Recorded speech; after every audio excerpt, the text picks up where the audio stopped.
নমস্কার, আপনারা দেখছেন নিউজ নোভা বাংলা।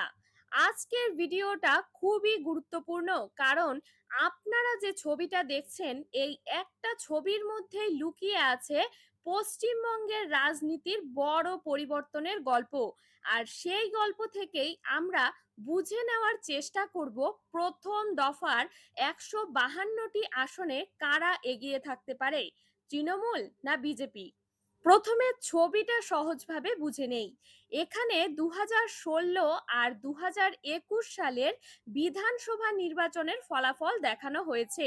২০১৬ সালে অল ইন্ডিয়া তৃণমূল কংগ্রেস পেয়েছিল ২১১টি আসন, কংগ্রেস পেয়েছিল ৪৪টি আসন এবং বামফ্রন্ট পেয়েছিল ৩২টি আসন। আর ভারতীয় জনতা পার্টি মাত্র ৩টি আসনে জিতেছিল। অর্থাৎ তখন লড়াইটা ছিল তৃণমূল বনাম কংগ্রেস বামফ্রন্টের মধ্যে। বিজেপি তখন খুব একটা ফ্যাক্টর ছিল না। এবার আসি ২০২১ সালে। ছবিতে দেখুন, তৃণমূল আরো বেড়ে ২১৫টি আসন পেয়েছে, আর বিজেপি এক লাফে ৩ থেকে ৭৭-এ পৌঁছে গেছে। কংগ্রেস আর বামফ্রন্ট প্রায় শূন্যে নেমে এসেছে। এখানেই সবচেয়ে বড় পরিবর্তন। বাংলার রাজনীতি পুরো বদলে গেছে। এখন লড়াইটা সরাসরি তৃণমূল বনাম বিজেপি। নিজের ম্যাপটা যদি লক্ষ্য করেন, সবুজ রং যেখানে বেশি সেখানে তৃণমূলের দাপট। এই সবুজ অংশগুলো মূলত দক্ষিণবঙ্গ জুড়ে ছড়িয়ে আছে।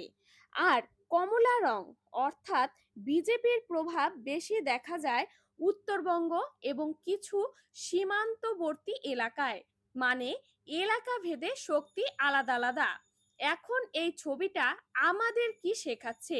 খুব সহজভাবে বললে, তৃণমূল তাদের পুরনো শক্ত ঘাঁটি ধরে রেখেছে, আর বিজেপি নতুন করে অনেক জায়গায় নিজেদের জায়গা তৈরি করে নিয়েছে। তাই এখনকার লড়াই একদম সরাসরি এবং খুব কাছাকাছি। এবার আসি প্রথম দফার ১৫২টি আসনের কথায়। এই আসনগুলোর মধ্যে অনেকগুলোই গ্রামাঞ্চল ও দক্ষিণবঙ্গের এলাকা, যেখানে তৃণমূলের সংগঠন অনেক বেশি। পাশাপাশি কিছু গুরুত্বপূর্ণ এলাকা আছে উত্তরবঙ্গের দিকেও, যেখানে বিজেপি ভালো লড়াই দেয়। তৃণমূলের পক্ষে বড় ফ্যাক্টর হচ্ছে তাদের বিভিন্ন সরকারি প্রকল্প, যেমন লক্ষ্মীর ভাণ্ডার, স্বাস্থ্য সাথী, কন্যাশ্রী, দুয়ারে সরকার। এই সবের কারণে সাধারণ মানুষের সাথে তাদের সরাসরি যোগাযোগ তৈরি হয়েছে। বিশেষ করে মহিলা ভোটারদের মধ্যে এর প্রভাব অনেক বেশি।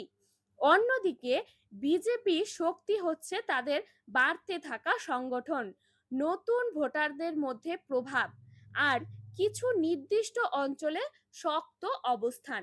ফলে অনেক আসনেই সরাসরি টক্কর হচ্ছে। সবকিছু মিলিয়ে যদি সহজভাবে আপনাদের বুঝিয়ে বলি, তাহলে ছবিটা এবং বর্তমান পরিস্থিতি একসাথে দেখলে একটা জিনিস পরিষ্কার: তৃণমূল অনেক জায়গায় এগিয়ে থাকতে পারে, কিন্তু বিজেপি খুব কাছাকাছি থেকে চাপ দিচ্ছে। মানে লড়াইটা একেবারে হাড্ডাহাড্ডি।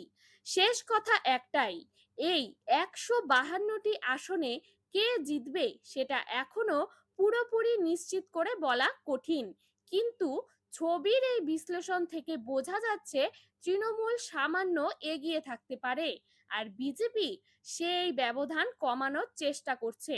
আপনার কি মনে হচ্ছে এই লড়াইয়ে শেষ পর্যন্ত কে এগিয়ে থাকবে, তৃণমূল না বিজেপি? কমেন্টে লিখতে জানাবেন।